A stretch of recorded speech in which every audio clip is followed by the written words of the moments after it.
I'm going to show how I lower the bird feeder.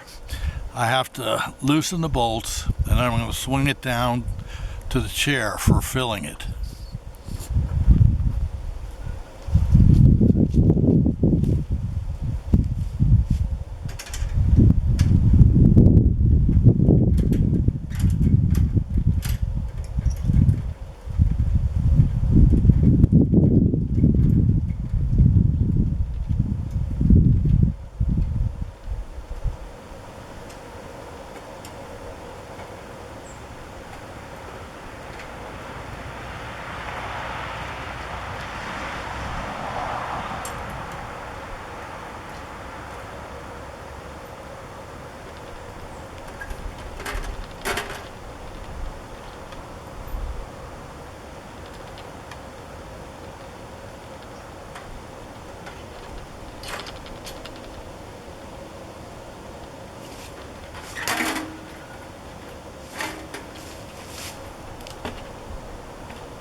See, what I have here is stainless steel bolts, nuts, and washers.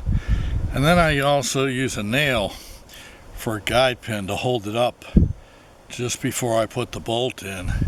Makes it a lot easier for me.